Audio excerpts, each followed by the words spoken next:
Welcome to Storytimer at Large, Annie Jean Powell. We have so little record of Annie Jean Powell. 15-year-old Annie Jean Powell was the daughter of Matthew Powell and Ruth Davis. She had an aunt named Julia Turner who lived at 3915 Cary Street in East Chicago, Illinois. We know these things about Annie only from her death certificate.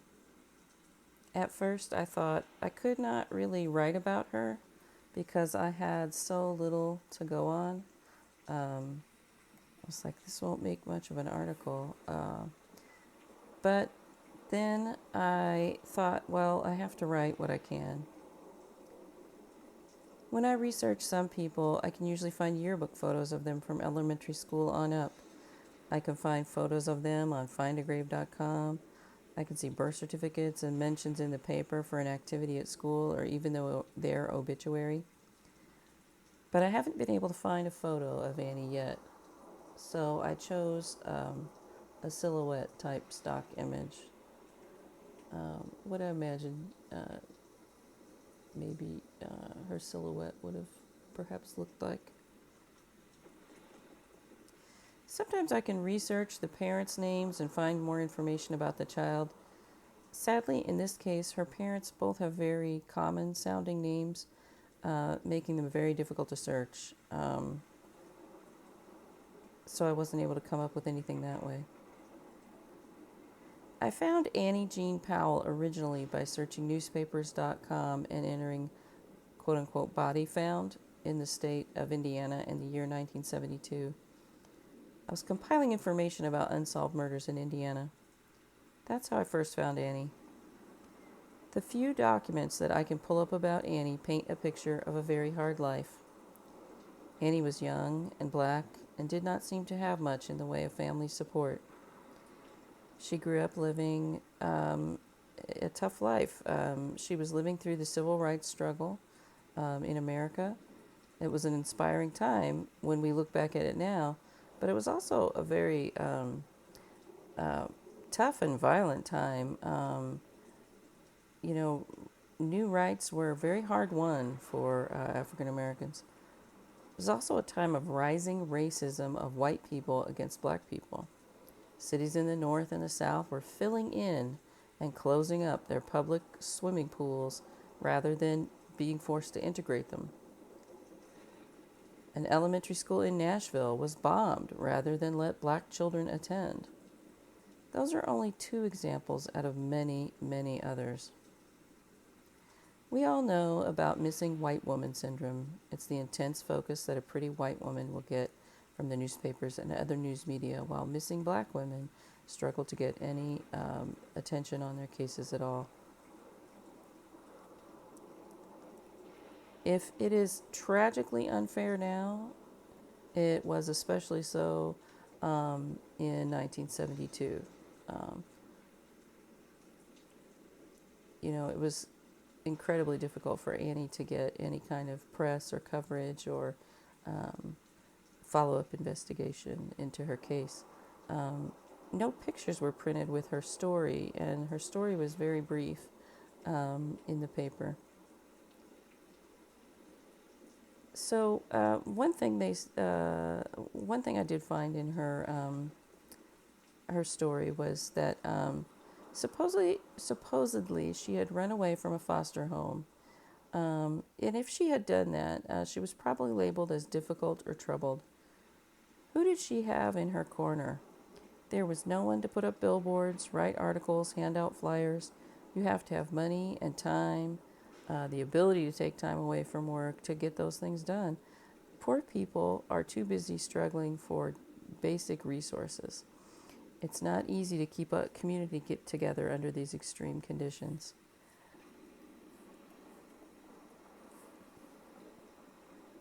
Annie had no one to call the police detectives and ask about progress on the case.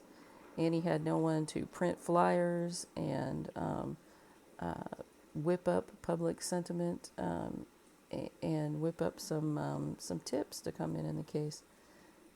So justice for Annie just would not come. Annie was only 15. The articles about her body being found were another source of information, but they seemed filled with sensational details. If those details are true, they tell a story of a very vulnerable girl in an impossible situation. Her death certificate listed her address as State School in Indianapolis.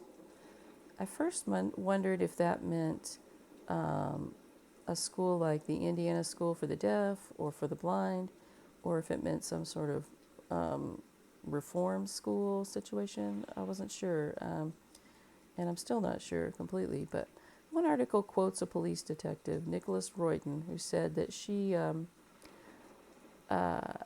had run away from a foster home in Gary in the prior year. We could perhaps assume she was placed in a state housing situation while awaiting a new foster home placement. It's not 100% clear. We do know that Annie was living in Indianapolis in the year before her death. On December 11, 1972, she received a service, and a receipt for this was found in her purse when her body was found. She lived in Indianapolis but had gone to Gary, Indiana. An article said that she had been staying in Indianapolis with a 44-year-old man. Detective Royden said that the man claimed he had put her on a bus to Gary to visit friends on December 22nd. And that kind of makes sense, maybe to spend Christmas with friends and family. But that man is never named. Was he a relative? Was he an abuser? We don't know, but we can guess. I imagine he must have been a relative, but again, without a name, it's very hard to tell. Annie was found on December 27th, and her body was identified by her aunt on December 30th, 1972.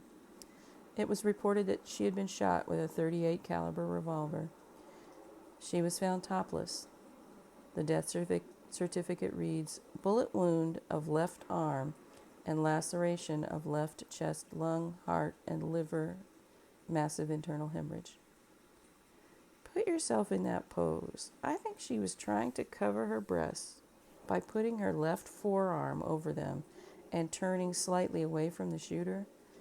I think she was forced to walk at gunpoint to the place where she was killed. I think she was forced to take her shirt off. I think that the killer was intending to sexually assault her. I think she began to refuse and struggle. Perhaps she was screaming and crying. Perhaps she was worried about, perhaps the killer was worried about the noise, or just angry at the resistance, and that was when he shot her. But Annie died fighting. Who killed Annie? We don't know. Fern Oaks Cemetery in Griffith, Indiana is listed on her death certificate as the place where she was buried. It's also the final resting place of many people with the last name of Powell. It seems that those were her family members from her father's side. Perhaps. According to Annie Jean's death certificate, she was buried there among her family members. According to findagrave.com, however, she's not listed there. That doesn't mean she's not buried there. I'm thinking that a temporary marker was placed when she was buried, and at some point that temporary marker got damaged, maybe by a lawnmower, and her resting place is not marked. It seems perhaps family could not afford to pay for a grave marker, a gravestone. But cemetery records should still be able to show us exactly where she's buried, or very close. We don't know much about her parents. We don't know how old her mother was when Annie was born. We know nothing about the health of her mother or father. Perhaps her father died before they could marry. Perhaps her mother died after she was born. We don't know why she was not living with family. I suspect generational poverty or health reasons had something to do with it. People with lots of resources can easily raise a child. People with no resources have very few options. On June 26, 1957, Annie Jean Powell came into the world as a tiny baby. She was born to Ruth Davis. Annie left the world on December 27, 1972, near the railroad tracks, near 15th and Colfax in Gary, Indiana. She is likely buried in Griffith, Indiana at Fern Oak Cemetery. But she is all but forgotten. She is all but invisible and lost to the world. Annie would have been 67 in 2024 as I wrote this. She would possibly be retired and enjoying her grandchildren if she had them. We don't have a picture of Annie Jean Powell, but let's create a picture of her together. Let's imagine a beautiful smile and a beautiful infectious laugh. Let's imagine that she was kind to other people and had kind and friendly eyes. Let's imagine that she loved music and knew the words to lots of pop songs. Let's imagine her with a little fire. We know she stuck up for herself. She advocated for herself. Let's imagine her as feisty. She set out on her own. She had dreams for her future. I'll remember her that way. Now, Annie Jean Powell was found at 15th and Colfax. A man who would be convicted of the brutal murder of a 12-year-old girl just 2 years later lived at 11th and Colfax on Dallas Street.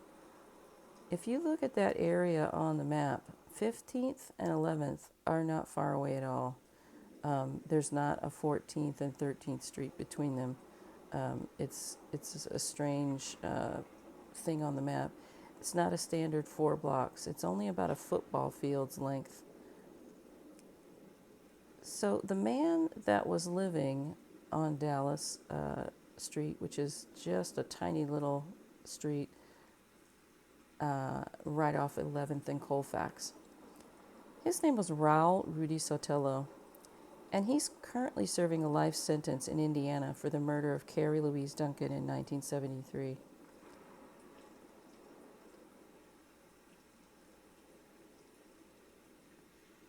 I think that's very coincidental.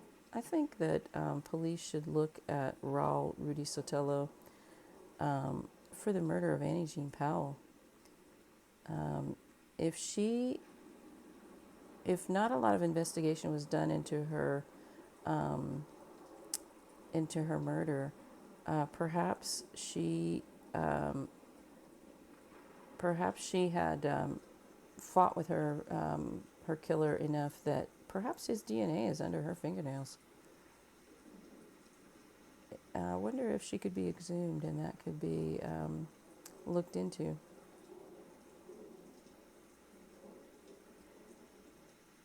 If you have information about the murder of Annie Jean Powell, please call the Gary Police Department at 219-881-1300.